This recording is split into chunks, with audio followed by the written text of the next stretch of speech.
우리 바나바, 우리 다니엘, 우리 남전대 회원들 귀한 찬미 준비하여 하나님께 영광을 돌리셨는데요. 제가 이게 찬미를 이렇게 뒤에서 들으면서 정말 우리 귀한 장로님, 우리 집사님들 하나님께서 기둥처럼 붙들어 쓰시니 우리 교회가 못할 일이 없겠다, 이런 마음이 들었습니다.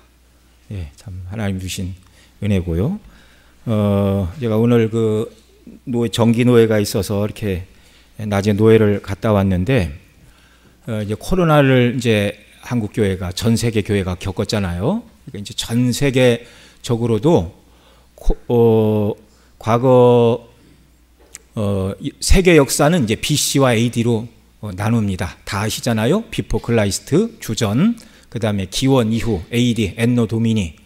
세계 역사는 예수 그리스도 이전과 이후로 이렇게 나뉘는데, 오늘 노회장 목사님이 그래요. 어느 분이 미국 교회 성장 학자가 하는 말을 이렇게 인용을 하면서, 오늘날의 교회는 비포 C 또는 AC다. 무슨 말인가? 비포 코로나, 애프터 코로나, 이렇게 나뉜다는 거예요. 네, 그래서 이 코로나를 겪고 나서 코로나 이전에 대부분의 교회가 50%, 많게는 70%까지밖에 출석률 회복을 못했다는 겁니다. 그러니까 예산도 3분의 2 이상 다 떨어졌죠.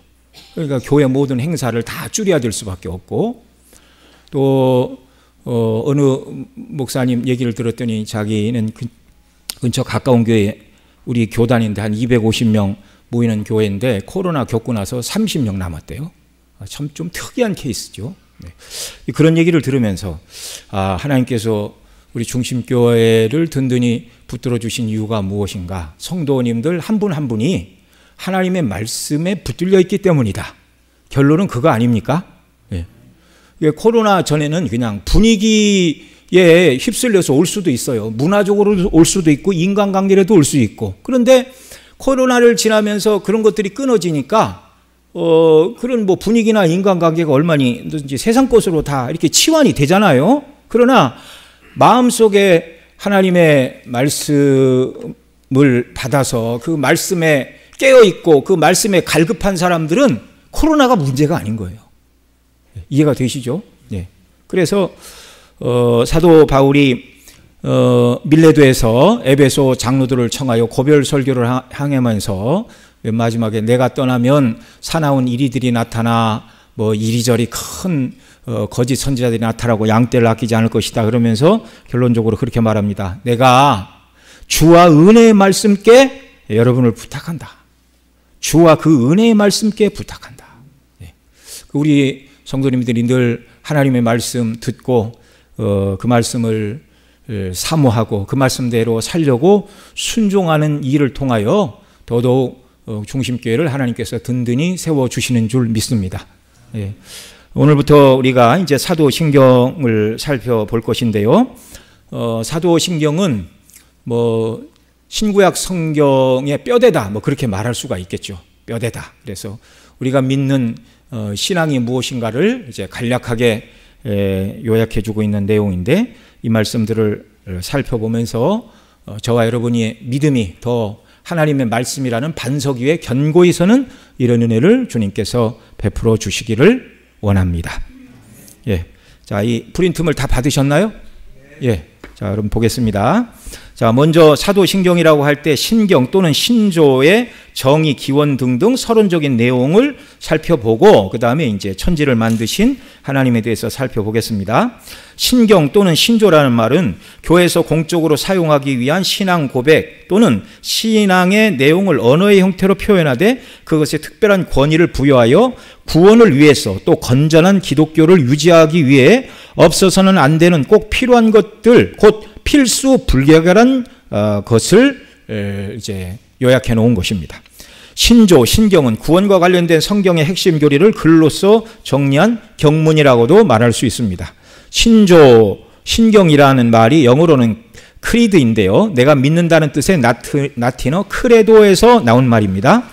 신조에는 구원 교리를 공부하려는 사람들이나 세례를 받으려 하는 사람이라면 누구나 사용할 수 있도록 간략하게 만든 사도신경이나 니케아 신경 같은 짧은 신경도 있고, 그러니까 우리 개혁교회에서 공적으로 받은 신경 중에 하나가 또 니케아 신경이 있는데 그것도 이제 그 사도신경만큼이나 짧아요.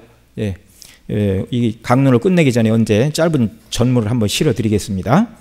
또 목회자나 교사들의 공적인 교리 표준으로 삼고자 하여 보다 더 학문적이고 신학적인 형식으로 만든 신조도 있는데 좀 길지요. 뭐 벨직, 또 신앙고백서, 그 다음에 하이델베르크 신앙고백서 이런 것들이 있는데 우리 장로교에서는 웨스트민스터 신앙고백서와 대소요리 문답을 공적인 표준 문서로 받았습니다. 그러니까 우리가 공적으로 받은 신조는 사도신조, 사도신경과 웨스트민스터 신앙고백과 대소요리 문답이 되겠습니다. 그리고 일반적으로 이제 개혁교회 안에서 이제 하이델베르크 신앙고백서, 또 니케아, 또 벨직 신앙고백서, 뭐 이런 이제 개혁교회에서 하는 그런 신앙고백서들도 우리가 받는데, 그러나 장로교 표준 문서는 어디까지나 웨스트민스터 신앙고백서와 대소요리 문답이라는 말입니다. 자, 신조의 필요성 5가지인데요. 첫째, 어떤 사람은 십계명이나 주기도문처럼 성경에 기록된 말씀이 아닌 사도신경을 왜 공부해야 하는가라고 질문을 하는 분들도 있을 수 있는데, 사도신경은 성경에 기록된 말씀은 아니나 성경에 기록된 구원과 관련된 핵심 교리들을 정리한 곳으로 최소한 이런 교리를 나의 신앙으로 고백해야 구원에 이를 만한 신앙을 가진 성도로 인정하고 세례를 베풀 수 있었기 때문입니다. 그러니까 이제 초대교회는요, 이 사도 신경으로 신경에 준하는 신앙 고백을 해야 세례를 줬다, 그런 말이에요. 교회사 속에서. 둘째로 자녀에게 기독교 신앙이 무엇인가를 체계적으로 가르쳐야 될 기준이 필요했기 때문에 초대교회 때부터 이 신조의 필요성이 자연스럽게 대두를 하였습니다. 셋째로 초대교회 시대부터 많은 이단들이 생겨났는데 이단들로부터 교회와 성도를 지키기 위해 교회가 공적으로 고백하는 바른 신앙 고백의 필요성이 대두된 것이죠.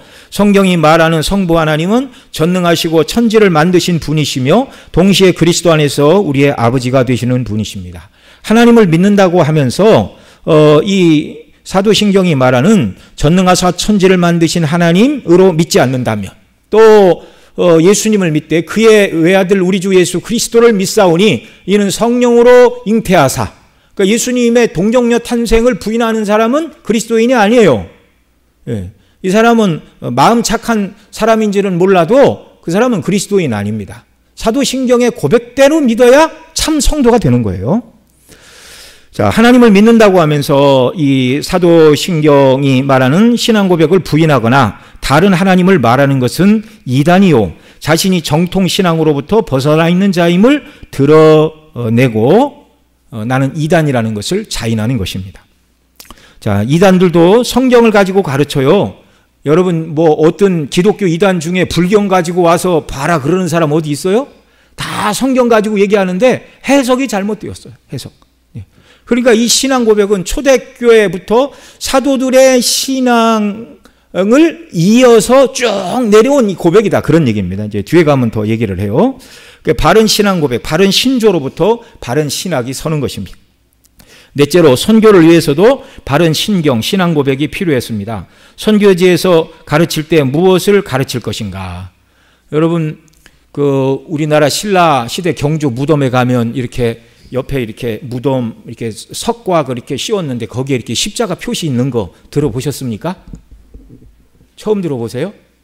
그게 경교의 영향을 받은 거예요. 경교. 근데 그 경교를 어디서 전파를 했는가? 칭기스칸, 몽골이 경교를 믿었습니다. 그런데 거기는 신학이 타협을 했어요. 이렇게 몽골로 가면서 몽골의 토속신앙하고 그냥 타협을 했어요. 그러니까 바른 신학에 서 있지 않으니까 그냥 하나님을 믿는다고 그러지만 흐지부지 그냥 없어졌어요. 그냥 없어졌어요. 예. 여러분, 성경대로 바르게 믿는다는 게 얼마나 중요한가를 우리가 꼭 기억을 해야 돼요. 꼭 기억을 해야 돼요. 성경에 참된 교훈과 세상 교훈이 섞이면, 세상 철학이 섞이면 그것은 사람을 구원할 능력을 상실하는 인간의 이론이 되고 마는 것입니다. 넷째로 선교를 위해 바른 신앙 고백이 필요했고요. 또 바른 신앙 고백을 따라서 선교지에서 가르쳐야 했어요. 그래서 오늘날 신학교에서 가르치는 개혁주의 신학이 바로 신조, 신경에서 발전하여 조직신학의 학문의 체계화가 되었습니다.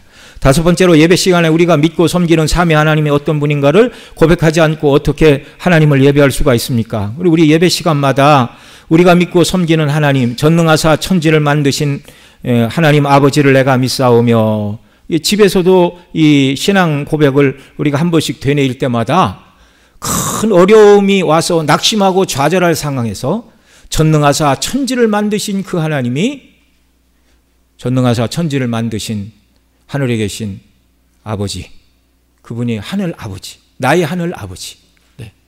이것만 깊이 묵상을 해도 하나님께서 우리에게 모든 어려움을 이길 수 있는 힘과 은혜와 능력을 주시는 줄 믿으시기 바랍니다.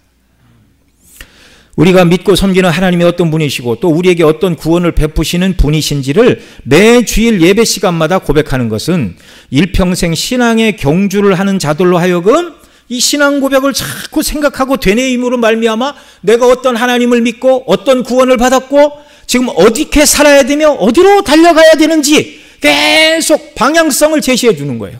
이정표를 제시해 주는 거예요.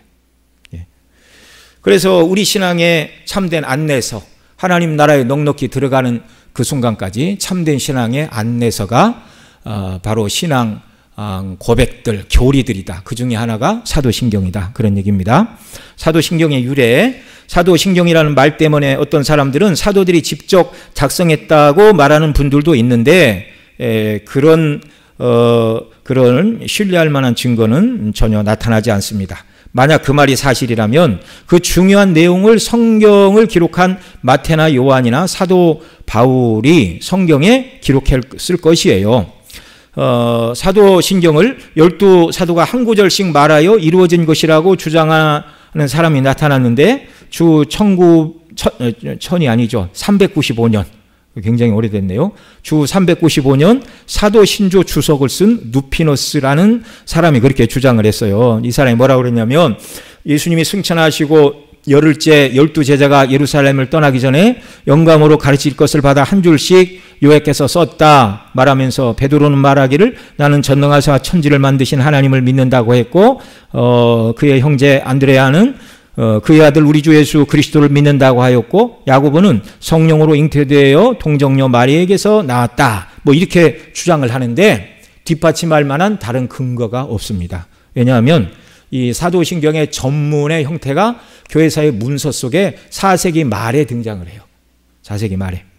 4세기 말까지는 사도신경의 부분의 단락들은 여러 문서에서 나오지만 종합적으로 다 나오지 않는다, 그런 말입니다. 그래서 일부분은 전해졌으나 사도신경의 전문이나 또는 누가 사용했다는 말도 380년, 90년 이전에는 교회사 속에 등장하지 않는다는 말입니다. 그래서 누피너스가 말한 12사도가 한 절씩 영감 받아서 기록한 것이다라는 말은 신뢰성이 없다, 그런 얘기입니다.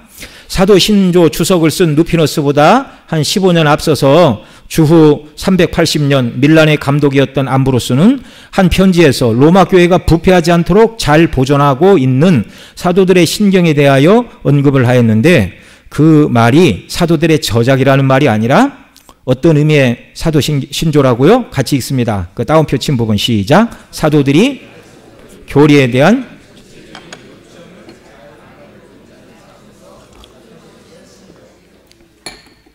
사도들이 가르쳤던 성경의 교리, 구원의 핵심 교리의 요점을 잘 담고 있다.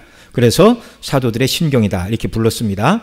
오늘 우리가 사도신경이라고 고백하는 것은 사도들의 저작이라는 말이 아니라 사도들이 가르치며 선포한 복음의 핵심을 담고 있다는 의미에서 사도신경이라고 부르는 것입니다.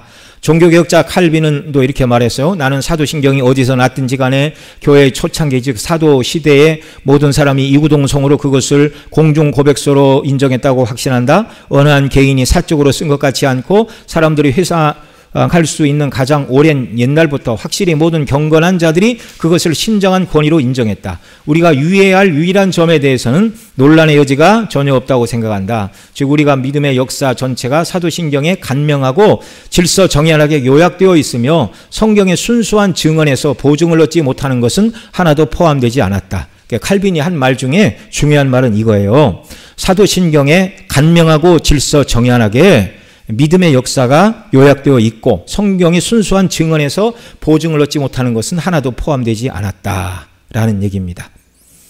예, 그래서 칼빈도 기독교 신앙에 대한 안내에서 방대한 안내서를 썼지요. 그게 바로 기독교 강요인데 기독교 강요를 저술하면서도 이 사도신경의 순서를 따라서 제1권에서는 창조주 하나님, 제2권에서는 구속주 예수님, 3권에서는 그리스도의 은혜를 적용하시는 성령님의 역사, 제4권에서는 그리스도의 회에서 교례를 말하는 거예요. 지키는 교회론의 순서대로 기독교 강요를 집필을 하였습니다.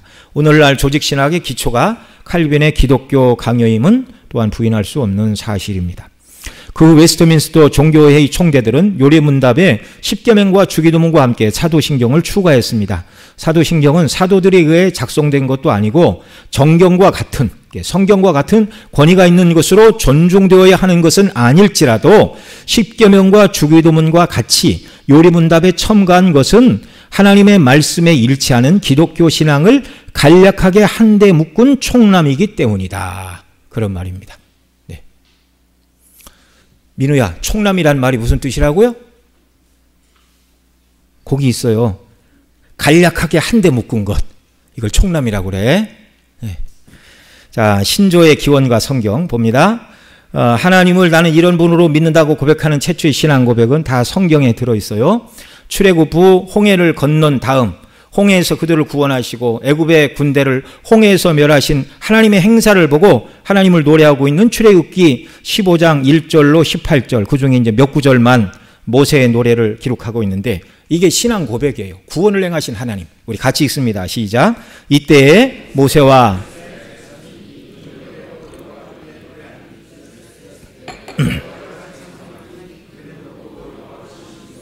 말과 그 탄자를 바다에 던지셨음이로다. 여호와는 나의 힘이시오 노래시며 나의 구원이시로다. 그는 나의 하나님이시니 내가 그를 찬송할 것이요 내 아버지의 하나님이시니 내가 그를 높이리로다. 여호와는 용사시니 여호와는 그의 이름이시로다. 주께서 백성을 인도하사 그들을 주의 기업의 산에 심으시리이다. 여호와여 주는 주의 처소를 삼으시려고 예비하신 것이라. 주여 이것이 주의 손으로 세우신 성소로소이다. 여호와께서 영원 무궁하도록 다스리시도다 하였도다. 아멘. 신약에서는 너희는 나를 누구라 하느냐는 주님의 물음에 대한 베드로의 고백이 신약에 기록된 최초의 신앙 고백이라 할 수 있어요. 마태복음 16장 15절 16절 같이 읽습니다. 시작. 이르시되 너희는 나를 누구라 하느냐. 시몬 베드로가 대답하여 이르되 주는 그리스도시요 살아계신 하나님의 아들이시니이다. 또한 부활하신 예수님을 나중에 만난 도마도 요한복음 20장 28절에서 난 예수님 부활을 못 믿겠다 그랬더니 부활의 예수님이 나타나서 못 믿겠냐? 봐라. 내 옆구리를 보고 손에 못 박힌 못자국을 봐라. 그러자 그때 도마가 뭐라고 그랬어요? 같이 읽습니다. 시작. 도마가 대답하여 이르되 나의 주이시오 나의 하나님이시니이다. 나의 주 나의 하나님. 예. 이게 신앙 고백이에요. 이게 신앙 고백. 예. 나의 주요 나의 하나님이시다. 지금 우리가 주일마다 계시록 계속 우리가 연속으로 말씀 듣고 있는데 계시록을 쓴 배경은 도미티아누스 황제라고 그랬죠. 그 사람이 자기를 가이사는 나의 주요 나의 하나님이라고 고백하라고 그랬어요. 예. 자기가 하나님이래요. 자기가. 예. 그러다가 1년 2년 내에 노예에 의하여 살해되고 말았습니다. 인생이 하나님의 자리를 넘보면 하나님이 절대 내버려 두지 않으세요. 사도행전 12장에 보면 헤롯이 이렇게 연설을 했어요. 중저음의 동굴 목소리였나 봅니다. 듣는 사람들이 이것은 사람의 목소리가 아니고 신의 목소리다. 그러면 얼른 별 과찬이십니다. 하나님이 아름다운 목소리를 주셨지요. 하나님 영광 돌립니다. 이렇게 안 하고 영광을 주께 돌리지 않고 그냥 어떻게 영광을 자기가 다 받았어요. 그래서 흥경은 뭐라고 그래요? 그가 충이 먹어서 죽으니라 이렇게 말하고 있습니다. 우리는 피조물, 하나님은 창조의 주이십니다. 자, 이제 내용으로 들어갑니다. 전능하사 천지를 만드신 하나님 아버지를 믿습니다. 사도신경에는 먼저 하나님에 대해 고백하는데 경륜적 질서를 따라서 성부, 성자, 성령님에 대해서 말씀하고 있어요. 먼저 영어로 사도신경은 I believe 이렇게 시작돼요. I believe in God the Father Almighty Maker of Heaven and Earth. 나는 믿습니다. 이렇게 시작이 됩니다. 네. 여러분, 아무리 하나님에 대해서 다 얘기를 했는데 나는 그 하나님 안 믿는다 그러면 아무 소용이 없는 거예요. 아무 소용이 없는 거예요. 나는 믿습니다. 앞서 우리가 믿는다고 할 때 이 라틴어 원문은 크레도라고 했는데요. 크레도라는 말은 합성어입니다. 크레는 심장이고 도는 우주 전체를 질서 있게 주관하시는 분이라는 뜻이에요. 그래서 믿는다 또는 믿음이라는 말은 우주 전체와 생명을 주관하시는 하나님께 나의 심장을 드린다. 그런 말입니다. 자, 믿는다는 말은 무엇이라고요? 하나님께 나의 심장을 드린다. 마음 전체를 다 드린다는 거예요. 온전히 하나님을 믿으면 나의 모든 것을 하나님께 다 드리고 그 하나님을 따르는 거예요. 하나님께 한쪽 발, 세상에 한쪽 발 걸치고 누가 나를 돕나? 이렇게 저울질하거나 시험하는 게 아니라 나의 심정을 주님께 드립니다. 여러분, 저 미국의 그 칼빈 신학교라고 있어요. 우리 이제 개혁주의 계통에서 보통 웨스트민스터 신학교, 칼빈 신학교, 그 다음에 이제 삼위일체, 트리니티 신학교, 이제 우리 총신 교수들은 보통 그 셋 중에 하나를 나와야 이제 총신 교수가 됩니다. 네. 그 그림 좀 띄워줘 보세요. 그 칼빈 신학교, 이게 그 학교 뭐라고 그럽니까? 표지라고 그럽니까? 뭐라고 그럽니까? 엠블럼이라고 그럽니까? 예, 저기 미국에 있는 칼빈 신학교 엠블럼인데, 저기 이제 칼빈이 한 말로부터 나왔어요. 그 글도 좀 띄워줄 수 있겠어요? 아이고, 너무 작아서 못 읽겠죠?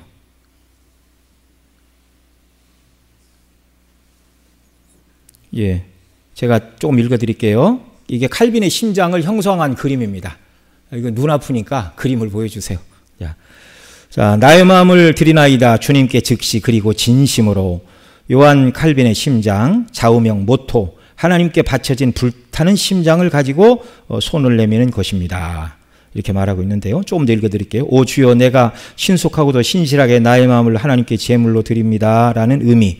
1540년 10월 24일 윌리엄 파렐에게 쓴 편지에 만일 이 일에 관해 내게 선택권이 있다면 나는 당신에게 굴복한 것 말고는 무엇이든지 다 할 것입니다. 그러나 나는 내게 속한 것이 아니라는 걸 떠올렸기 때문에 나는 나의 심장을 주님께 기꺼이 바치겠습니다. 라고 했습니다.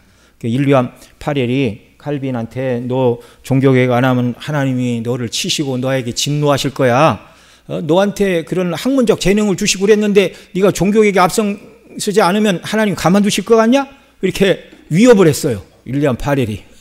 그래서 그 말을 듣고 당신의 말을 거역할 수가 없어서 나의 심장을 즉시로 신실하게 하나님께 드립니다. 이게 믿음이에요. 이게 믿음.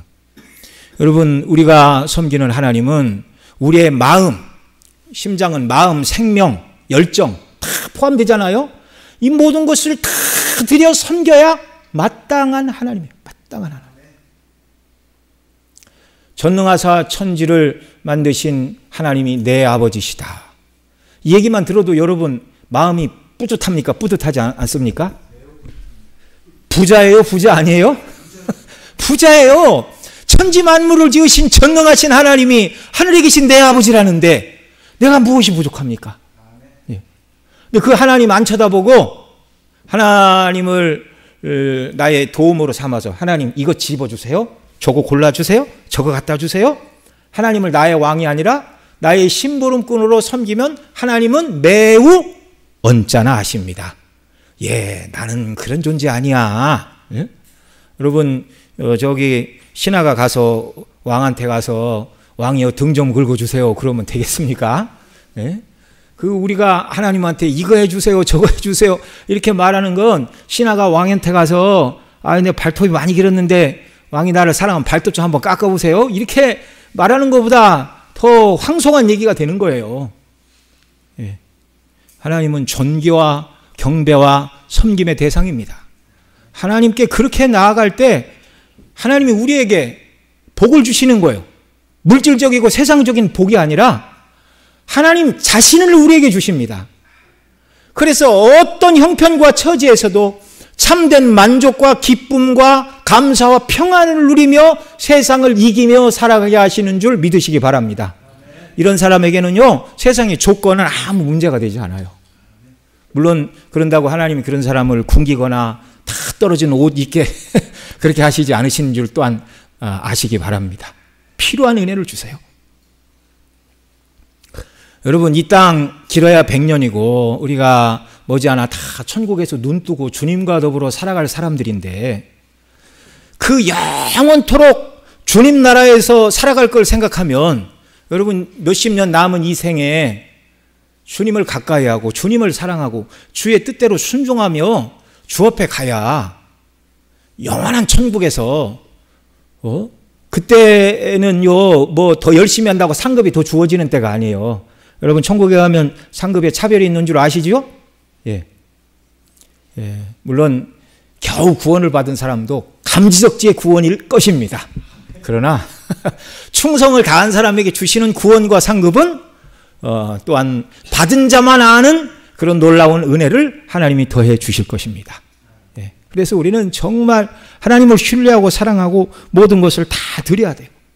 믿는다. 내 심장을 다 드리는 거예요. 전심을 다해서 하나님을 믿는 것.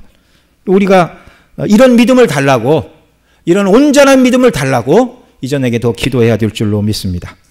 사도신경을 고백할 때마다 무의미한 반복이 아니라 우주 전체와 모든 인생, 그리고 내 생명을 주관하시는 하나님께서 어떤 분이시고 나에게 그리스도 안에서 어떤 구원을 베풀어 주셨는지를 뜨거운 마음으로 고백하는 시간이 신앙 고백을 하는 시간이 되어야 합니다.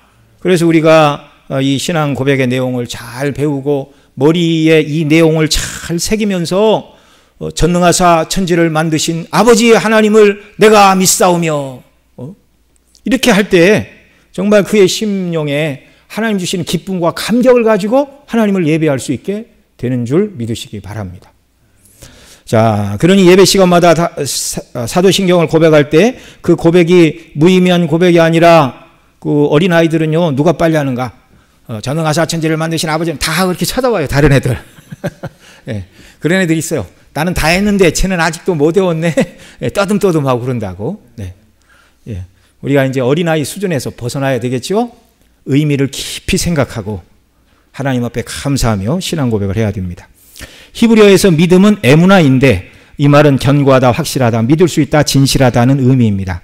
여기서 파생된 단어가 아멘입니다. 히브리어 믿음은 피스티스인데 동사는 피스티오로 맡긴다는 뜻이고 형용사 피스토스인데 신실하다, 맡길만하다는 의미입니다. 우리가 하나님을 믿는다고 고백하는 것은 내 전부를 내어 맡기고 고백하는 것, 칼빈 말대로 표현하면 내 심장을 다 드리는 것. 우리가 이렇게 우리 자신의 모든 것을 내어 맡기고 삼위 하나님께서 행하신 것을 고백하는 것은 하나님께서 우리에게 믿는 무엇을 주셨어요? 믿음을 주셨기 때문입니다. 이 믿음을 가진 성도들은 더 견고하고 온전한 믿음을 달라고 기도해야 돼요. 형편과 처지에 따라 흔들리는 믿음이 아니라 어떤 형편과 처지에서도 흔들리지 않는 견고한 믿음을 달라고 기도해야 됩니다. 이것을 바울 사도는 에베소서 2장 8절로 9절에서 이렇게 말합니다. 같이 읽습니다. 시작. 너희는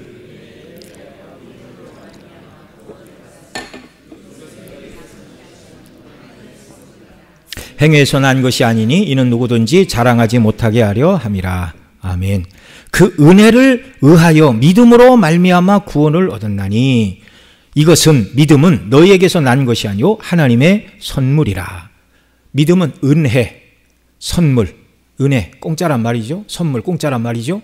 하나님이 우리에게 성령으로 통하여 바로 이 믿음을 주셨습니다. 그래서 우리는 세상이 커 보이고 두려움과 염려가 올 때마다 하나님이 전능하신 하나님이시고 그 하나님이 나를 사랑하시는 하나님의 아버지이심을 믿는 믿음을 더 견고히 부어달라고 기도해야 하는 줄로 믿습니다. 하나님이 누구신가를 온전히 알게 될 때 세상에 대한 두려움과 염려는 다 물러가게 되는 줄 믿습니다. 믿음은 하나님께서 주신 선물이에요. 나 같은 죄인을 구원하시기 위하여 아들을 보내시고 하나님의 아들이신 예수님께서 율법 아래 나시어 모든 의를 이루시고 십자가에서 나의 죄를 대속하여 주신 것을 믿게 하시는 일은 사람 자신에게서 날 수 없는 일입니다. 그러니까 박사학위가 10개를 한다 할지라도 성령이 역사하시지 않으면 이 믿음을 고백할 수가 없어요.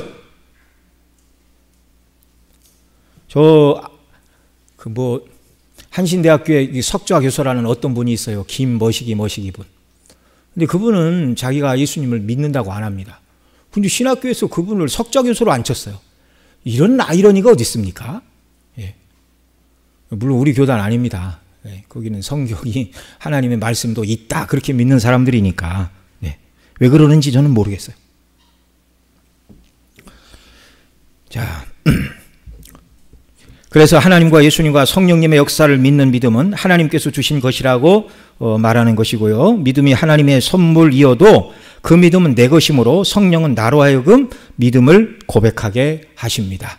하나님이 주시지만 이 믿음은 누구 거라고요? 내 거라고요. 그러니까 모든 사람에게 다 동일한 믿음을 주시는 건 아닙니다. 그러니까 내게 더 큰 믿음을 달라고 기도해야 돼요. 하나님 우리의 생각과 지각을 열어주시고 하나님이 얼마나 크고 놀랍고 영화로운 분인가를 내 전인이 온전히 깨달아하는 은혜를 달라고 기도해야 돼요. 이 사람은 아무도 말릴 수가 없고 세상이 감당을 할 수가 없는 사람이 되는 것입니다.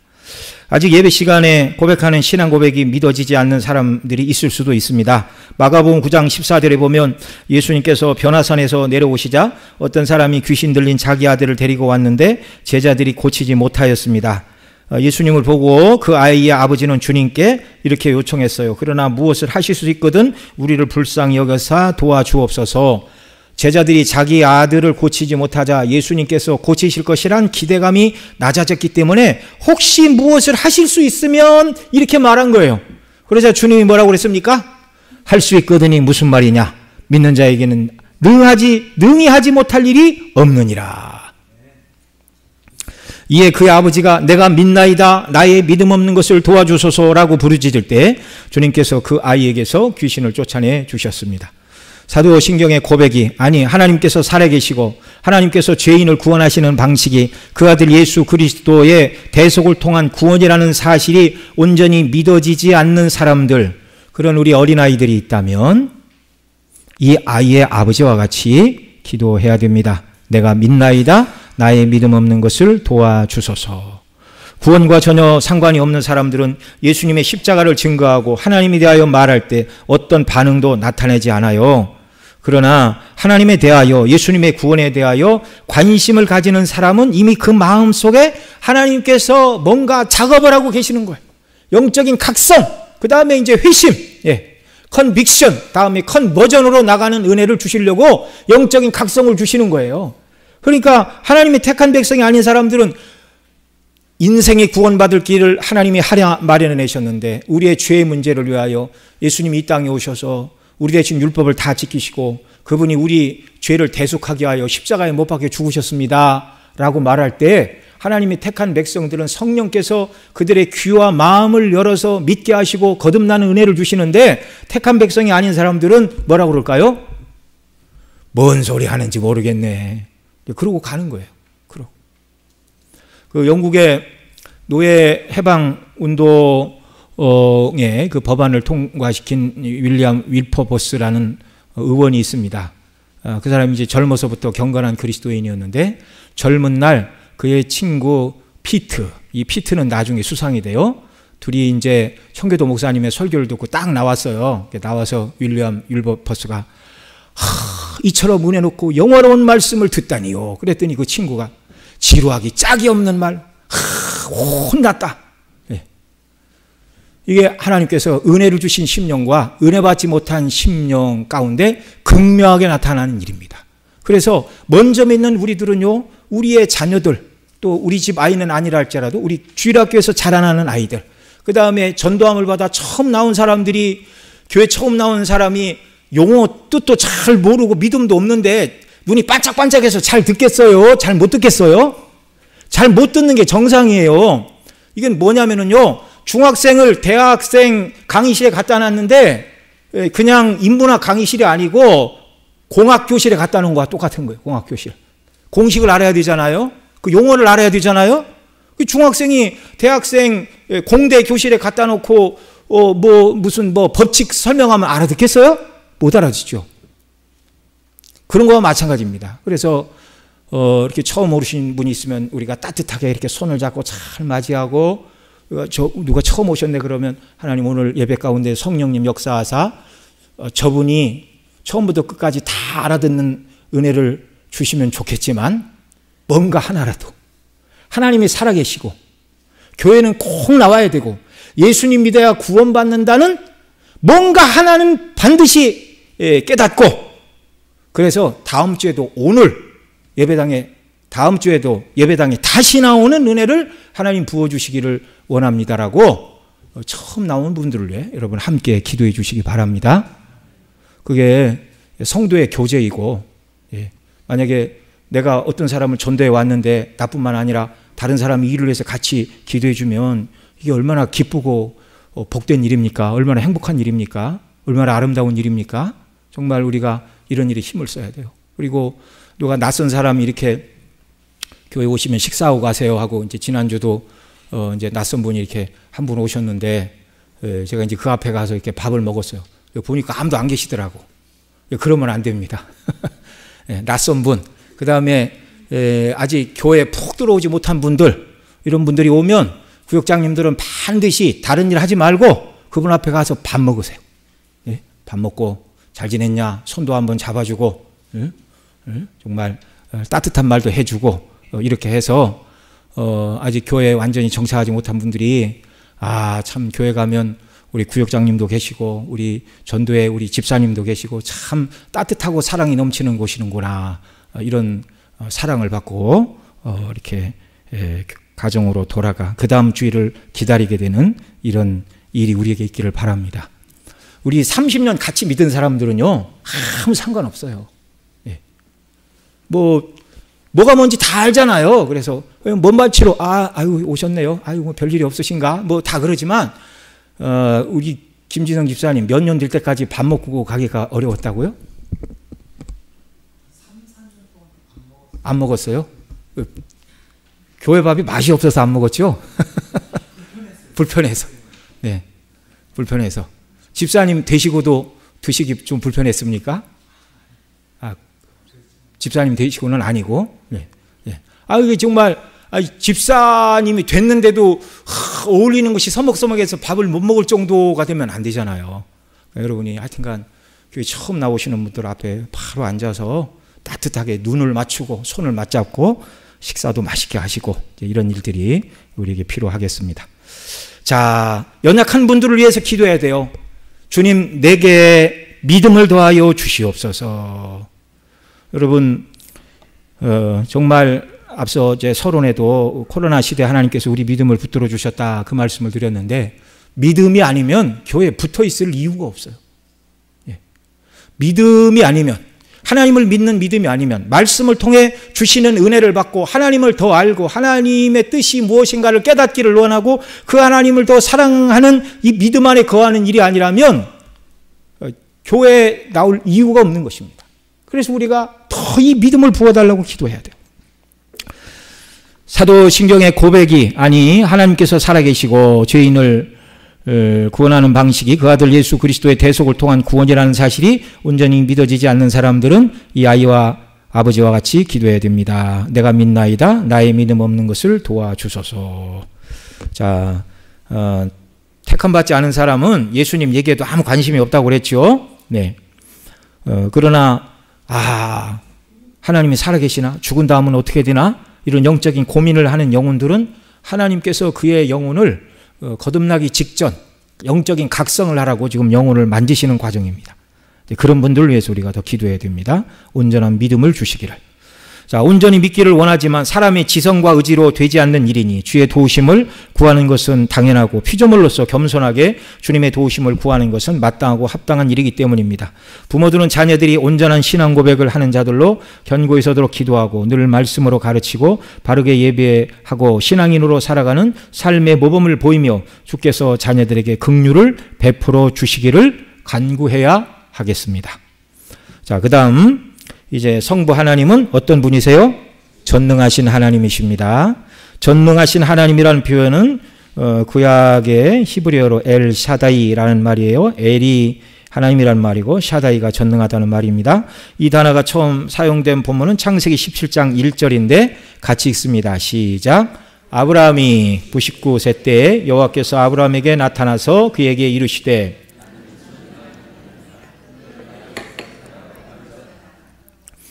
여기 전능하신 하나님께서 아브라함에게 요구하신 것은 너는 내 앞에서 행하여 완전하라는 것이었습니다.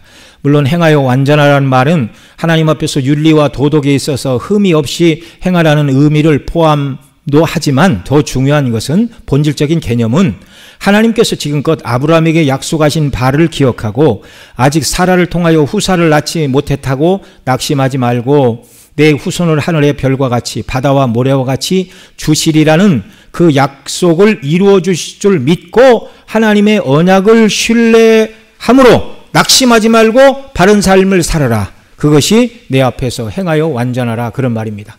언약을 받지 못한 사람처럼 그렇게 염려하고 두려워하고 내 후사는 이 다메섹의 엘리에셀 종이 될 것입니다. 그런 말 하지 말고 하나님을 바라보고 언약을 붙들고 믿음을 따라 가던 길을 가라. 그런 말씀이에요. 그리고 2절에서 내가 내 언약을 나와 너 사이에 두어 너를 크게 번성하게 하리라. 행하여 완전하라 말씀하시고 언약을 두어 너를 크게 번성하게 하리라 하시고 4절 5절에서 보라 내 언약이 너와 함께 있으니 이는 여러 민족의 아버지가 될지라 이제 후로는 내 이름을 아브람이라 하지 말고 아브라함이라 하리니 이는 내가 너를 여러 민족의 아버지가 되려 함이니라 라고 아브라함의 이름을 아브라함 곧 열국의 아비로 바꾸어 주었습니다. 자, 아브라함이 되었는데 그 이름의 뜻이 뭐라고요? 열국의 아비. 왜 열국의 아비예요? 여기서 말하는 열국은 누구예요? 아브라함이 이삭도 낳고 이스마엘도 낳았으니까 믿는 족속과 믿지 않는 족속 또 그 다음에 이삭을 통해 야곱의 12아들 막 이렇게 해서 그게 아니고 여기 열국은 다른 언어와 민족들을 말하는 거예요. 오늘날 유대인이 아닌 저와 여러분이 열국 백성입니다. 그러니까 아브라함을 열국의 아버지라 부르신 것은 아브라함이 하나님을 믿어서 의롭다 하심을 받은 것처럼 아브라함이 우리 언약 지난 4월 달까지 계속 배웠잖아요. 아브라함의 언약. 내 씨로 말미암아 너로 말미암아 모든 민족이 복을 받으리라. 구체적으로 내 씨로 말미암아 모든 민족이 복을 받으리라. 내 씨로 말미암아 내 자손이 하늘의 별과 같이 바다의 모래와 같으리라. 라는 그 아브라함의 씨가 갈라디아에서는 여럿을 말하는 것이 아니라 한 분 예수 그리스도가 아브라함의 씨이고 그 아브라함의 씨인 예수님으로 말미암아 아브라함의 자녀들이 하늘의 별과 같이 바다의 모래와 같이 많게 되리라 말한 그들 바로 예수님 믿는 저와 여러분입니다. 예수님 믿는 저와 여러분이 이 땅에 있을 때는 바다에 있는 모래와 같은 자들이고요. 구원받아 천국에 들어가면 하늘에 있는 별과 같은 하나님의 자녀들, 아브라함의 자녀들이 되는 거예요. 열국의 아비. 자, 그리고 하나님 말씀하시죠. 이제 사라의 죽은 태를 소생시키시고 아브라함의 나이 99살 아브라함에게 언약하신 대로 아들을 주신다고 다시 말씀하시는 하나님이 바로 이 모든 일을 그 약속하신 대로 그 뜻대로 행하실 수 있는 하나님이 어떤 하나님이라고요? 엘샤다이. 전능하신 엘샤다이의 하나님. 하나님은 뜻하고 원하시는 모든 것을 다 이루시는 전능하신 분입니다. 본래 하나님의 이름인 여호와라는 이름의 뜻이 전능하신 분이라는 뜻을 내포하고 있어요. 나는 전능하신 하나님 엘샤다이라고 설명하지 않아도 여호와라는 이름 자체가 전능하다는 의미를 담고 있어요. 우리가 주일에 살펴본 계시록 11장 17절에 옛적에도 계셨고 지금도 계신 주 하나님이라는 말씀, 그 다음에 이제 이 표현이 앞에도 2번 더 나왔어요. 옛적에도 계셨고 지금도 계시고 계시록 11장 앞에서는 장차 오실 이라고 성부 하나님을 그렇게 얘기를 합니다.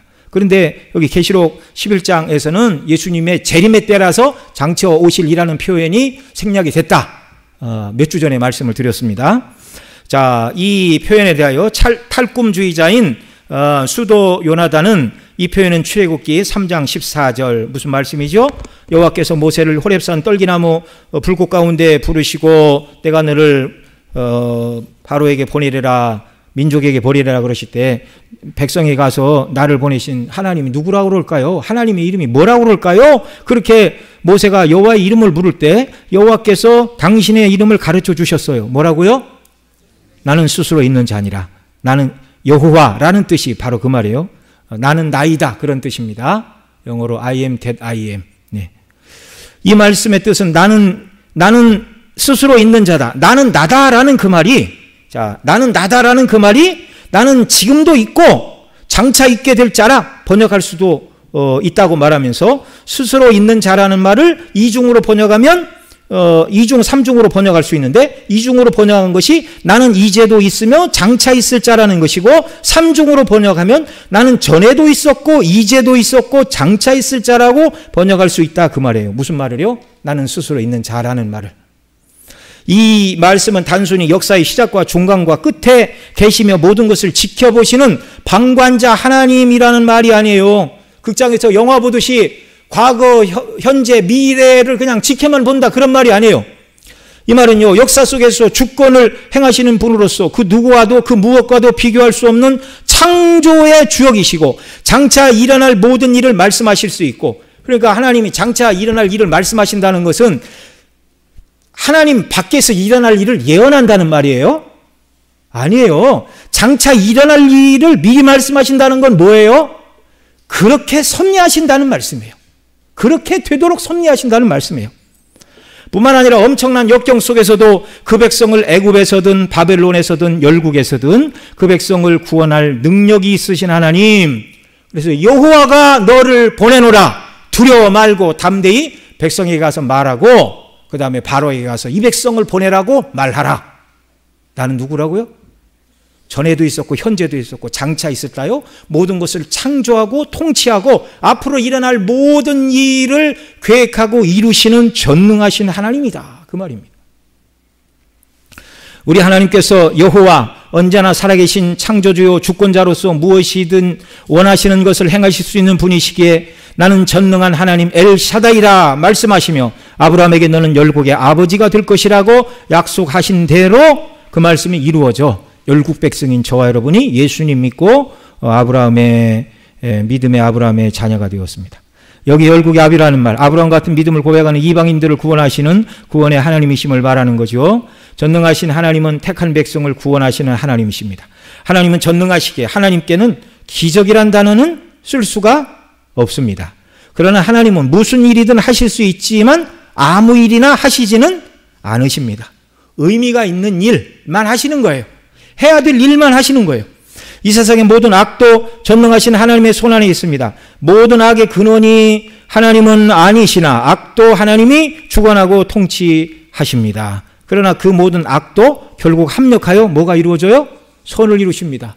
여러분, 하나님이 악을 다스릴 수가 없어서 예수님이 잡히셨고 그 다음에 은 30에 유다가 팔게 하여 유다인들에게 잡히셨고 또 하나님이 말릴 힘이 없어서 본디오 빌라도에게 사형 판결을 받고 십자가에 못 박혀 죽으신 것이 아니라 죽으셔야 구속의 완성이 되니까 고난을 당하신 거예요. 모든 악의 근원이 하나님은 아니시지만 하나님은 악도 주관하사 하나님의 구원 계획을 이루어 가십니다. 여러분, 우리가 그 미얀마 군부 쿠데타가 일어났을 때도 이 세상이 어지럽다 그랬죠. 근데 러시아하고 우크라이나 또 전쟁이 일어나 빨리 종전을 하고 이렇게 해야 되는데 자존심 세우느라고 그냥 젊은 사람들이 계속 죽어나가고 있어요. 그런데 또 얼마 전에는 이스라엘 가자지구와 거기에 하마스가 그냥 막 미사일을 쏘고 다시 보복 공격을 하고 전 세계가 난리가 났습니다. 여러분, 이게 예수님 오실 때가 가까웠다는 거예요. 앞으로 가면 갈수록 이런 전쟁의 소용돌이, 지진, 기근 이런 일들은 더 심해질 겁니다. 우리가 믿음으로 견고히 서야 돼요. 믿음으로. 물론 그런 전쟁과 악이 사라지기를 위해 기도해야 되지만 우리가 요한계시록을 통하여 계속 살펴보는 것처럼 여섯 번째 나팔이 울리자 2만만의 군대가 이렇게 올라와서 전쟁을 일으키잖아요. 사람 3분의 1이 죽는 이러한 일들. 교회사 속에서부터 계속 그런 일이 일어나고 있어요. 말세를 살고 있다는 걸 우리가 꼭 기억을 해야 됩니다. 그러나 악도 하나님의 손에 있고 여러분 악도 하나님의 손에 있고 그 모든 악한 일들이 때로는 우리에게 스쳐 지나갈 때 왜 이렇게 고통스러운 일을 우리에게 허락하십니까? 그러지만 때로는 그것이 하나님이 우리에게 합력하여 선을 이루시는 방편이에요. 예. 여러분 우리 그 주일 오후에 살펴봤죠? 여러 보암이 자기 아들 아비암이 병들자 아내를 변장시켜서 선지자 아이야에게 보냈어요. 그랬더니 아이야가 네가 어찌하여 여로보암의 아내가 아닌 척하느냐? 네 아이가 죽을 것이다. 네가 돌아가면 죽을 것이다. 그 엄마가 갔더니 죽었어요. 그런데 성경은 말합니다. 그 아이가 여호와를 경외해서 무덤에 죽어서 무덤에 장사된 아이는 그 아이밖에 없을 것이다. 우리가 생각할 때 일찍 죽는 건 저주라고 생각을 하는데 하나님이 그 아이를 일찍 데려가신 건 그 아이에게는 영광스러운 일이었어요. 나머지 아이들은 들에서 죽으면 뭐가 먹어요? 개가 먹고 들개가 먹고 아니 성읍에서 죽으면 개들이 먹고 들에서 죽으면 공중에 새가 먹고 사람의 마지막 길이 죽어서 땅에 묻혀야 그 존엄함을 지킬 수가 있는데 죽은 시체를 개와 공중의 새들이 먹이로 뜯어먹는다면 이게 정말 만물의 영장으로 지음을 받은 사람이 당하는 가장 큰 수치라 그런 말입니다. 그러니까 여러분 하나님이 우리를 이 모든 재앙에서 육신적으로는 재앙을 당하여 고난을 당하는 일이 있을 수는 있으나 영적으로 우리는 하나님의 완전한 보호 아래 있다는 사실을 믿으시기 바랍니다. 여러분이 주일날 계시록 말씀을 들으면서 죽는 게 겁이 납니까? 죽으면 천국 가니까 영광스럽다 이런 생각이 드십니까? 영광스럽다는 생각이 자꾸 들어야 돼요. 자꾸 들어야 돼요. 계시록 여기 이제 벌써 절반을 했어요. 벌써 절반을 했어요. 이거 다 듣고 나면 하나님이 너 내일 천국 올래? 그러면 예, 얼른 불러주세요. 이렇게 말하는 사람이 되어야 정상입니다.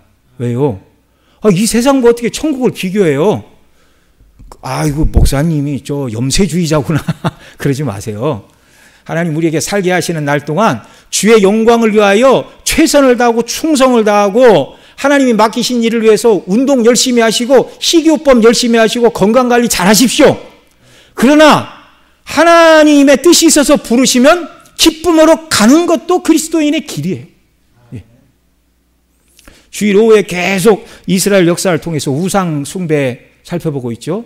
열왕기 하가 다 끝나고는 저와 여러분 모두가 하나님보다 더 사랑하는 것이 없는 사람들이 되기를 바랍니다. 좀 분명한 목표를 가지고 우리가 말씀도 듣고 살기도 하고 그렇게 되겠죠.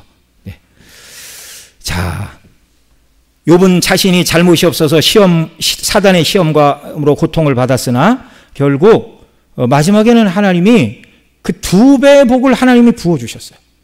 그래서 양도 처음보다 2배, 소도 2배, 약대도 2배, 자녀도 딸 셋, 아들 7이었는데 나중에 딸 셋, 아들 7을 주셨습니다. 자녀는 왜 2배를 안 주셨어요? 2배로 받은 거예요. 이미 딸 셋, 아들 7은 천국에 가 있잖아요. 하나를 더 주셨어요. 더 주셨어요. 우리는 때로 우리에게 일어나는 일 중에 우리가 지금은 다 이해할 수 없는 일들을 하나님께서 허용하시나 그러나 결국 성도들은 온전케 하시고 성도들을 온전케 하시고 성도들의 영적인 유익을 위해서 그 모든 것을 행하신다라는 것을 여러분 우리는 믿음으로 받아야 하는 줄 믿습니다. 전능하신 하나님 모자라서 이게 옛날 우리 시골에서 가난해서 막 이렇게 자식은 여럿인데 쌀이 없어서 밥을 해가지고 조금씩 퍼주고 또 밥을 늘리려고 막 죽을 끓이고 거기다 나물 다 집어넣고 이렇게 퍼주고 엄마는 먹을 것이 없어서 이렇게 냄비 이렇게 바닥만 긁어먹고 막 그러던 시절 엄마 배고파요. 그러니까 뛰지 마라 배 꺼질라 노래도 있대요. 네. 자, 여러분 하나님은요 자녀들이 밥 달라고 우는데 능력이 없어서 줄 수가 없어서 못 주는 그런 하나님이 아니고 전지전능하신 하나님이세요. 하나님께서 그리스도 안에서 우리에게 필요한 모든 은사를 능히 주시는 줄 믿으시기 바랍니다. 이런 은혜를 달라고 간구하시기 바랍니다. 그게 그리스도의 복음의 영광으로 충만한 은혜이고 그런 은혜 가운데 거하는 자에게 하나님이 이 모양 저 모양 삶에 필요한 은혜를 주시는 줄 믿으시기 바랍니다. 세 번째, 성부 하나님은 어떤 하나님이에요? 창조주 하나님이십니다. 전능하신 하나님은 그 영광스러운 능력이 밖으로 드러나는 것이 두 가지인데 하나님의 내적인 영광, 그게 뭐냐면 하나님의 지혜, 능력, 선하심, 권능 이런 것들이 하나님의 내적인 영광이에요. 그러니까 하나님의 그 영광을 하나님이 다 가지고 계시는데 이걸 하나님이 밖으로 팍 드러내 펼치셨어요. 이걸 하나님의 외적인 영광이라고 합니다. 우리 지난번 다 배운 거예요. 이게 이제 우리 기도회할 때. 자, 하나님의 외적인 영광은 무엇과 무엇이죠? 하나님의 창조와 하나님의 구원. 예. 창조를 통해서는 하나님이 얼마나 지혜로우시고 지혜대로 설계하신 것을 이루실 능력 많으신 그 다음에 이 넓은 우주 공간, 사람은 끝이 어딘지도 모르는데 하나님은 그것보다 더 크신 광대하신 하나님이신 걸, 그 모든 곳에 무소부지하신 하나님이신 걸, 편재하신 하나님, 크고 넓고 그런데 완전히 지혜롭고 전능하신 하나님이십니다. 구원을 통하여서는 죄인은 영원히 심판받아 지옥 형벌에 떨어져야 마땅한데 그런 죄인들을 심판하시는 공의로우신 하나님에게 또한 사랑의 성품이 있으셔서 그 죄인들을 구원하시기 위하여 아들을 내어주시는 사랑과 자비와 긍휼의 하나님의 영광이 예수 그리스도의 십자가를 통하여 우리에게 완전히 드러난 거예요. 그래서 하나님의 내적인 영광이 밖으로 드러난 것이 두 가지인데 창조요 바로 구원입니다. 이 구원에 대해서는 예수님과 성령님의 역사를 살펴볼 때 더 알아볼 내용이고요. 여기서는 전능하신 하나님의 영광이 창조를 통하여 어떻게 드러났는지를 우리가 더 살펴보겠습니다. 창세기 1장 1절 오늘 읽은 말씀이죠. 태초에 하나님이 천지를 창조하시니라. 또 히브리 3장 5절 같이 읽죠. 시작. 집마다 아멘. 만유와 사람은 하나님의 창조의 작품입니다. 이에 반대하는 진화론자들은 아메바에서 고동생물로 진화했다 말하는데 그 아메바의 생명은 어떻게 해서 생겨났죠? 그것도 누가 증명을 해야 될 거 아니에요. 그 다음 또 아메바 뒤에 가서 더 얘기할게요. 돌연변이가 99.2%가 열등 돌연변인데 어떻게 하여 우등 진화하여 0.1% 우등 진화하여 어떻게 아메바에서 사람이 됩니까? 그러니까 돌연변이는요 열등이에요. 열등. 못난 것으로 돌연변이가 나타나는 거예요. 그러니까 뭐 진화의 과정에 돌연변이도 있지. 99.9%가 열등 돌연변이라고요. 근데 어떻게 아메바에서 열등 돌연변이가 아니고 고등 생물이 됩니까? 또 무인격적인 물질에서 어떻게 인격적인 사람으로 발전을 하죠? 원숭이에서 진화하여 사람이 되었다면 지금 존재하는 원숭이들은 왜 진화하지 않고 게으름 피우고 있습니까? 뭐 하고 있는 거예요? 이 원숭이들은 도대체? 예? 원숭이 학교로 좀 보내서 교육을 시켜야 되지 않겠어요? 좀 사람 좀 되라고. 예?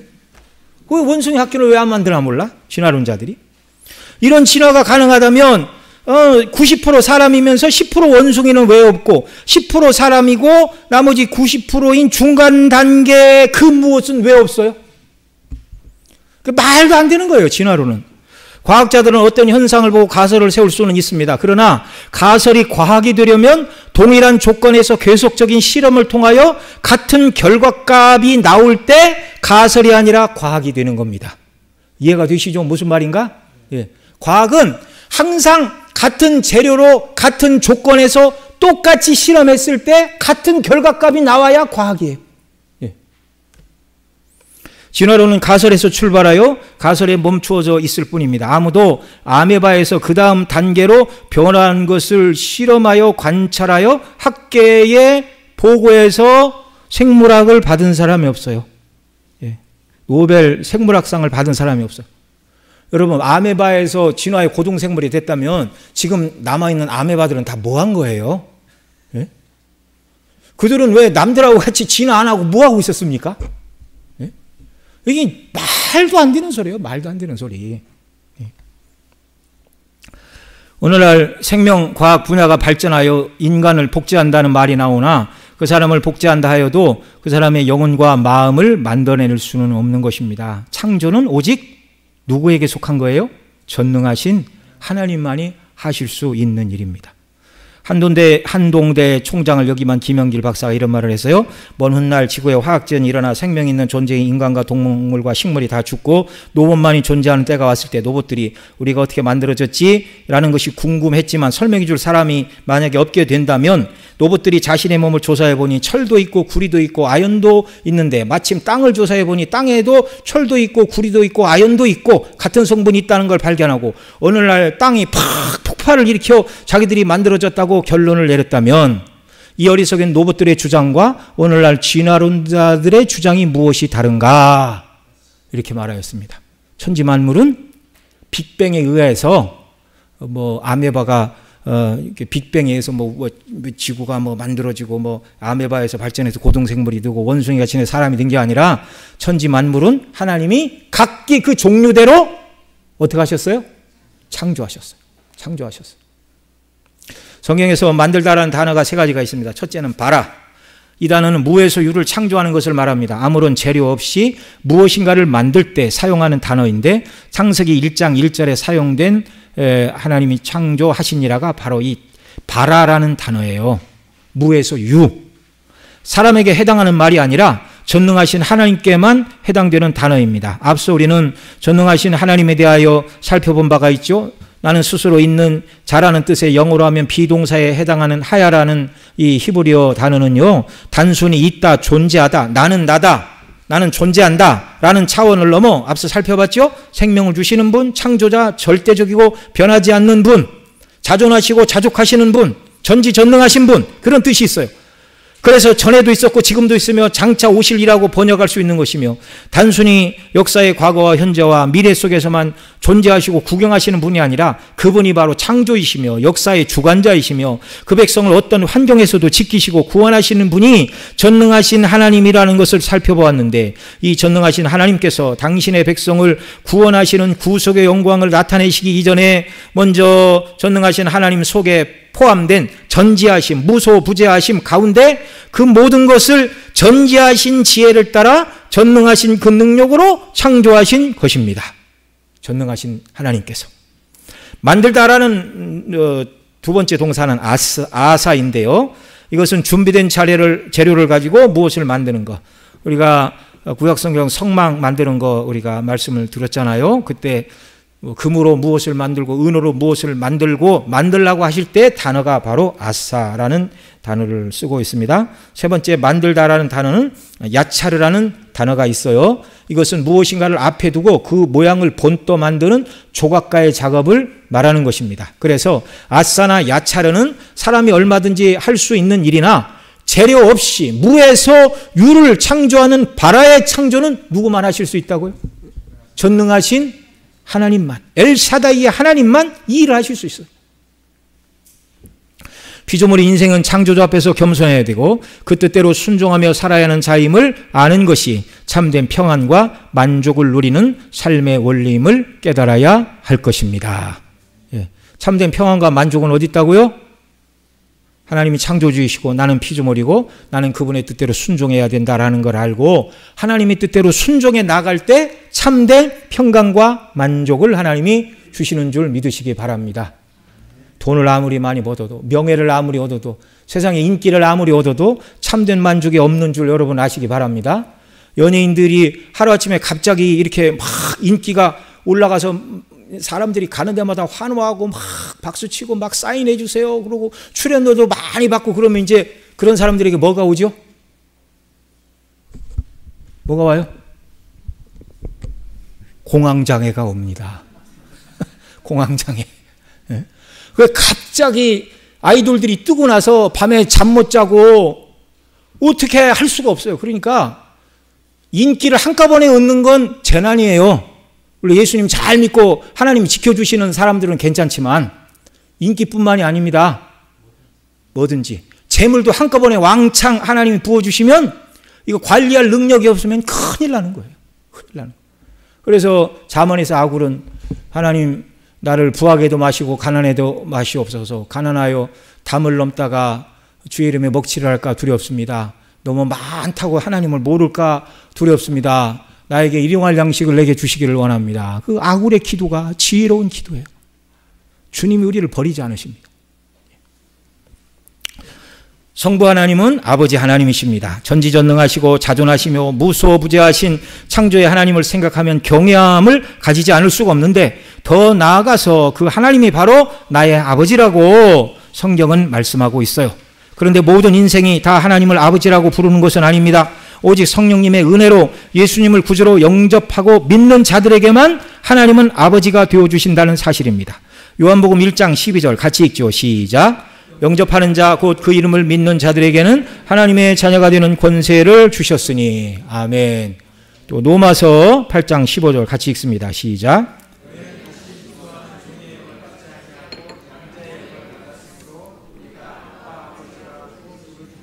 아멘. 어거스틴은 하나님은 그의 능력에 있어서는 우리의 전능자이시며 그의 사랑에 있어서는 우리의 아버지라고 말했습니다. 하나님께서 전능하신데 그분이 우리의 아버지가 아니라 창조주로서 그 뜻대로 행하지 않는 자들을 심판하시고 형벌을 내리시는 재판장으로만 계신다면 우리는 절망인가요? 절망이 아닌가요? 절망이죠. 좌절이죠. 하나님의 율법대로 살지 못하는 자들을 하나님이 영원히 불못으로 던진다고 말씀하고 있잖아요. 근데 믿지 않는 자들은 그걸 안 믿어요. 언제 그걸 아는가? 죽어서 하나님의 면전 앞에 섰을 때 비로소 그걸 깨닫고 오라 나는 화로다.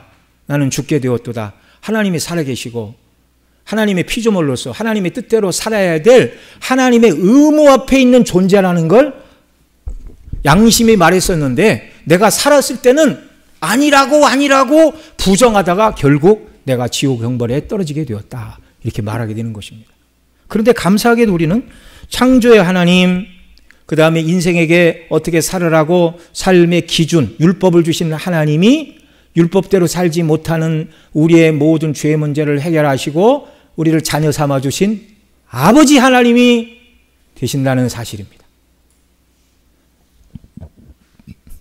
하나님께서 전능하시어 만물과 인생을 창조하신 하나님께서 그리스도 안에서 우리에게 아버지가 되신다는 것은 참으로 놀라운 은혜요 복락이 아닐 수가 없습니다. 전능하신 창조의 하나님께서 왜 우리 아버지가 되어주시는 것이죠? 그것은 전능하신 창조의 하나님께서 동일하게 사랑이시기 때문에 그렇습니다. 요한일서 4장 9절로 12절 같이 읽죠. 시작. 하나님의 사랑이 우리에게 이렇게 나타난 바 되었으니 하나님이 자기 독생자를 세상에 보내심은 그로 말미암아 우리를 살리려 하심이라. 사랑은 여기 있으니 우리가 하나님을 사랑한 것이 아니요 하나님 우리를 사랑하사 우리 죄를 속하기 위하여 화목제물로 아들을 보내셨습니다. 사랑하는 자들아 하나님이 같이 우리를 사랑하셨은즉 우리도 서로 사랑하는 것이 마땅하도다. 어느 때나 하나님을 본 사람이 없을 때 만일 우리가 서로 사랑하면 하나님이 우리 안에 거하시고 그의 사랑이 우리 안에 온전히 이루어지느니라. 하나님께서 그리스도 안에서 우리 아버지가 되어주시는 것은 우리를 사랑하신 사랑 때문입니다. 하나님의 사랑에는 우리가 하나님의 사랑을 받을 만한 이유와 조건이 있어서 우리를 사랑하신 게 아니에요. 영원토록 죄로 인하여 형벌받아야 될 죄인을 불쌍히 여기시는 하나님의 마음, 그걸 성경에서는 긍휼이다 그래요. 긍휼. 죄인을 불쌍히 여기는 마음을 뭐라고 그런다고요? 긍휼. 그래서 하나님이 은혜를 베풀어 주셨습니다. 은혜는 받을 자격이 없는 자들에게 하나님이 베푸시는 호의를 은혜라고 얘기를 해요. 우리를 불쌍히 여기시는 하나님의 긍휼 때문에 하나님의 은혜, 받을 자격이 없는 자들에게 호의를 베푸셨는데 어느 정도의 호의인가? 우리들의 죄를 예수님이 다 십자가에서 담당하여 죽게 하시고 우리를 의롭다 하시고 자녀 삼으시는 완전한 호의를 베풀어 주셨어요. 여러분, 오늘날도 왕조가 있죠. 왕조.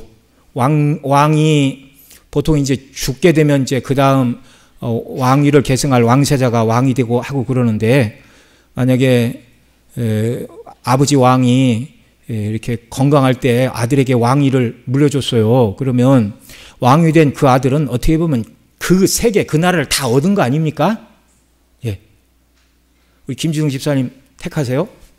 지금 왕정하는 나라 사우디, 석유가 다 왕실 거예요. 뭐 이름 잘 몰라. 빈살만이라든가 누구라든가 뭐 400 몇 조가 있대, 재산이. 그 사람이 집사님을 왕자로 삼겠다고 그럽니다. 예. 근데 회교예요, 회교. 예수님을 믿으면 안 돼. 안 들어도 돼. 예.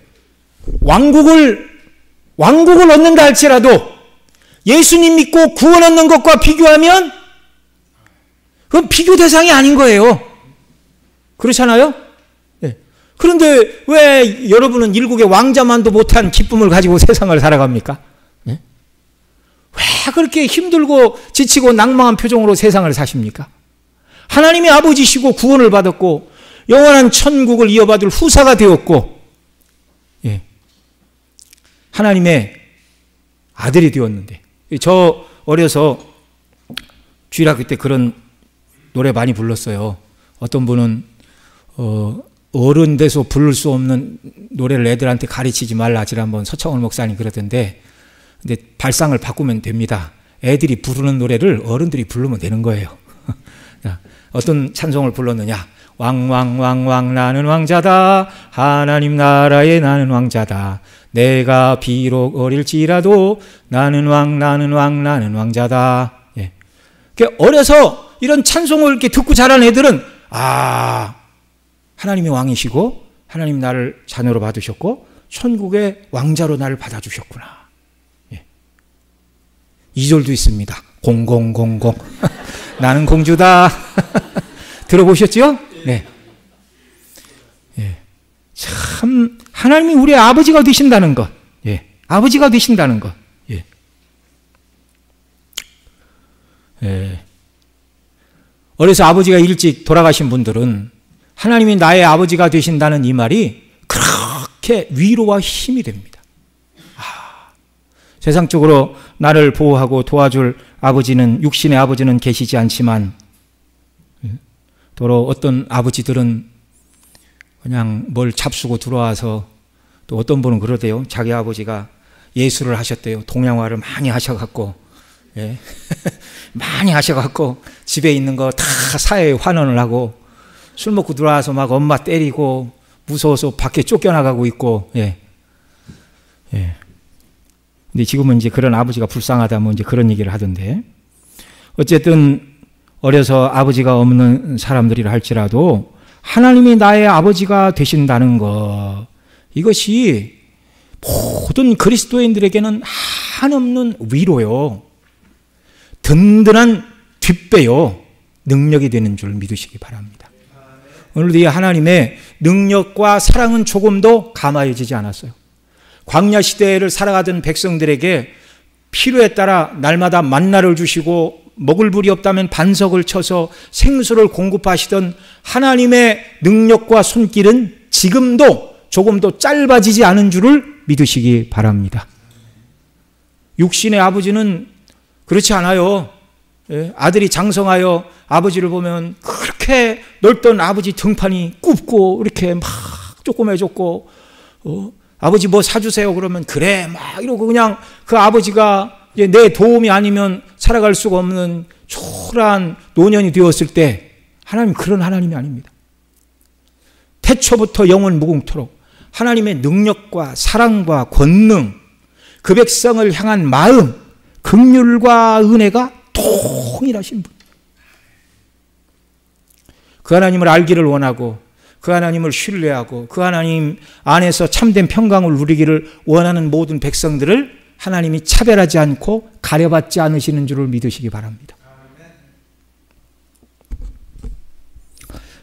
그 다음 작은 세 번째, 전능하신 창조의 하나님께서 우리의 아버지가 되심으로 우리의 모든 필요를 다 채워주십니다. 빌립보서 4장 19절로 20절 시작. 나의 하나님이 그리스도 예수 안에서 영광 가운데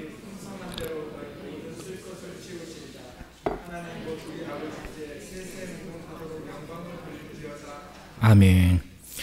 나의 하나님이 그리스도 예수 안에서 영광 가운데 그 풍성한 대로 너희 모든 쓸 것을 채우시리라. 하나님이 쓸 것을 채우시는 줄도 믿으시기 바랍니다.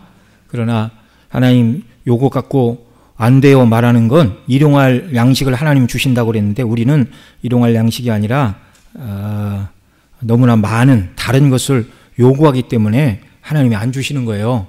그 모든 걸 다 주시면 하나님께 감사하지 않고 세상 중심으로 사니까 천국 바라보라고 우리를 사랑해서 안 주시는 것이지 능력과 사랑이 모자란 것은 아니라는 걸 분명히 기억하시고 돌아가시기 바랍니다. 하나님께서 아버지가 되신다는 말씀은 아버지가 자녀를 낳고 양육하고 늘 함께 생활하며 자녀의 행복을 위하듯이 하나님께서 그리스도 안에 있는 자녀인 우리들에게 그런 아버지가 되어주신다는 말인 줄 또한 믿으시기 바랍니다. 루터는 소규리분답 해설에서 나는 전능하신 창조주 아버지 하나님을 믿습니다라는 조항을 이렇게 설명을 해요. 같이 읽습니다. 시작. 하나님께서는 나와 다른 창조물을 만드신 것을 나는 믿습니다. 또 하나님께서는 나에게 육신의 눈과 영혼, 눈, 귀, 기타 신체의 모든 부분과 이성과 감각을 주셨고 항상 이 모든 것을 보호하시며 동시에 의복과 신을 것과 음식과 집과 가정과 처자와 전토와 가축과 그 밖에 모든 물건을 주시며 몸과 영에 필요한 것을 때때로 풍족하게 해주십니다. 위험한 중에서 보호하시고 건지십니다. 비록 나에게 아무 받을 만한 가치나 공이 없으되 아버지 하나님께서는 그의 긍휼하심과 은총으로 이 모든 것을 베풀어 주십니다. 그러므로 무슨 일을 하든지 감사와 찬양과 봉사와 복종으로 그에게 대함이 나의 당연한 의무임을 나는 믿습니다. 이것은 진실로 진리입니다. 아멘. 루터 시대에는 옷과 신발이 귀했나 봐요. 의복과 신을 것과 음식과 집과 가정과 뭐 쭉 이렇게 얘기를 하는데 여러분 우리는 뭐 신발이 너무 많아서 버리고 살잖아요. 옷이 너무나 많아서 몇 년에 한 번씩은 다 버려서 이렇게 의류함에 갖다 넣잖아요. 이 시대 사람들이 오늘 이 시대로 와보면 진짜 막 눈이 그냥 땡그레져 갖고 어쩔 줄 모를 거예요. 이런 시대도 있나 세상에. 참 하나님 우리에게 너무나 큰 은혜를 주셨습니다. 우리는 전능하신 창조의 하나님을 아버지로 부르는 복을 그리스도 안에서 받은 자들입니다. 그러니 이 신앙을 고백하는 저와 여러분은 먼저 전능하신 창조의 하나님이시오 그리스도 안에서 우리의 하늘 아버지이신 성부 하나님을 예배하는 삶을 살아야 돼요. 늘 감사함으로 이사야 43장 2절 시작. 이 백성은 내가 나를 위하여 지었나니 나를 찬송하게 하려 함이라고 말씀하시고 있습니다. 나를 지으시고 구원하신 하나님을 찬양하고 경배하며 영광을 돌리며 살아가는 것은 너무나 당연한 일입니다. 또한 전능하신 창조주 하나님을 아버지라고 부르는 저와 여러분은 하나님의 자녀다움을 가지고 이 땅을 살아야 합니다. 믿음의 고백은 지적인 동의로 끝나서는 안 되고 삶으로 연결이 되어야 합니다. 창조와 구원을 베푸신 영광의 하나님의 자녀답게 하나님께 영광을 돌리고 하나님을 드러내고 우리가 받은 구원과 사랑에 합당한 삶을 살아가는 자들이 되시기를 바랍니다. 오늘의 결론, 천지 만물을 지으신 아버지 하나님께 경배하며 예배하며 그 하나님의 이름에 합당한 삶을 살아가는 사람이 되는 것. 자, 우리 찬송 드리고 우리 하나님 앞에 기도 드리겠습니다. 찬송가 68장